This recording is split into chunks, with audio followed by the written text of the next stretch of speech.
This is video 8 for chapter 1 of Anatomy and Physiology. So in this video, we're going to look at body cavities. So I'm going to draw a really rough drawing of a body. So here would be the head, the neck,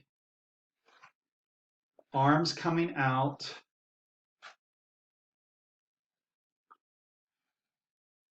the main body, and then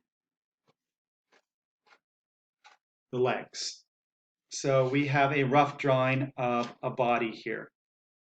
Very poorly drawn, but in any case, we do have a cavity up here, the nasal cavity.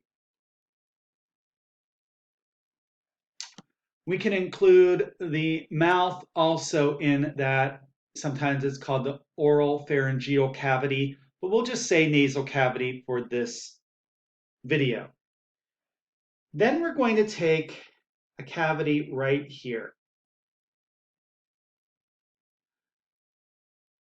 And we have a structure that separates these two cavities. So there's one, and then we're going to have one that comes down here.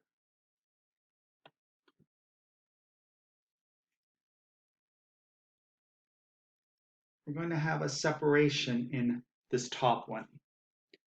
And then I'm going to draw a dashed line right there. So with this, up here, these two spots right here, this is the thoracic cavity. And in that thoracic cavity, we have mainly the lungs and the bronchi. Down the middle, we have this, which is called the mediastinum.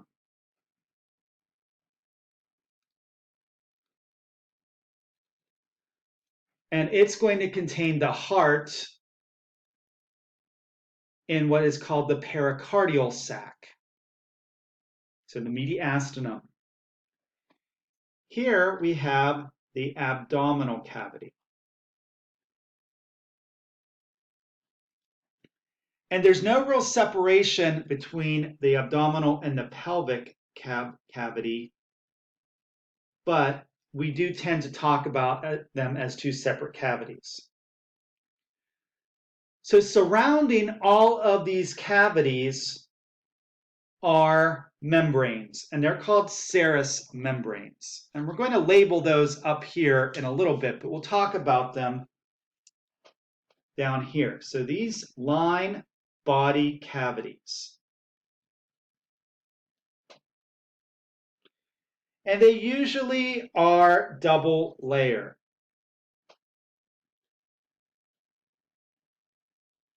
And there's serous fluid between the layers. So if I have an organ, I'm just drawing this as a circle,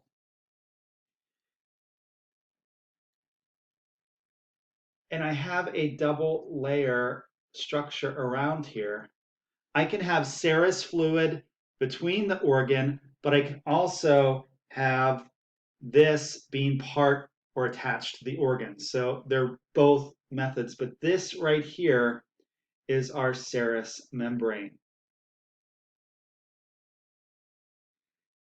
And we have two layers, the parietal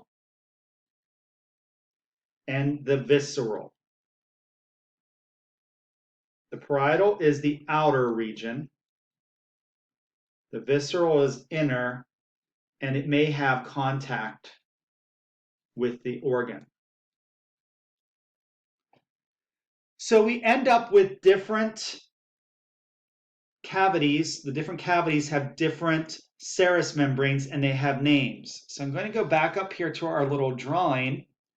And with the thoracic cavity, the lungs are surrounded by the pleural membrane. We'll call it the pleural lining. There's a disease called pleurisy, which is inflammation of that lining that surrounds the lungs in the thoracic cavity. The heart is surrounded by a sac called the pericardial lining. And there's a condition called cardiac tamponade.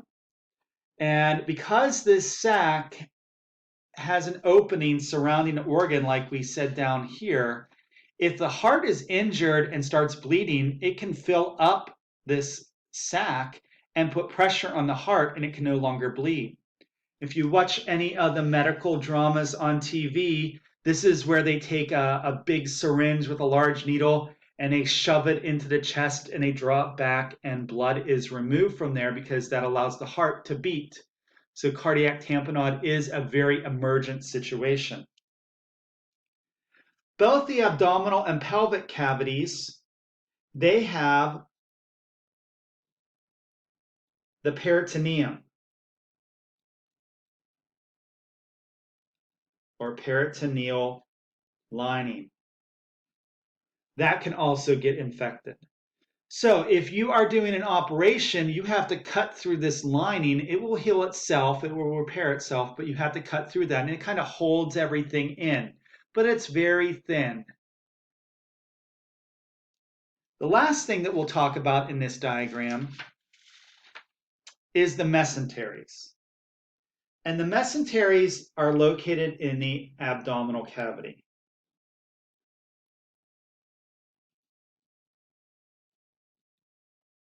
These are layers of the peritoneum fused together, and it helps anchor body organs to the cavity wall.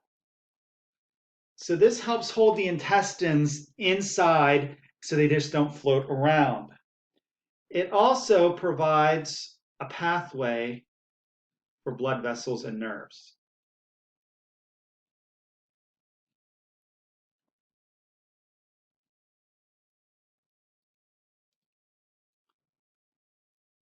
Another term that is not on here but should be is retroperitoneal.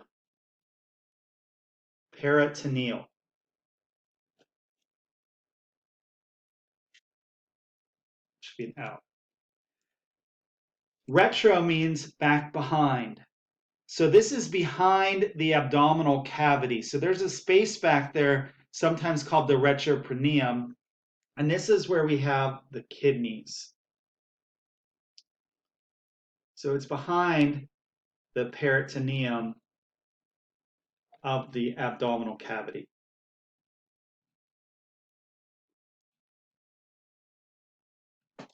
We are going to do a little activity after this video with the abdominal cavity and how we can separate it into different regions. So that will be video number 9.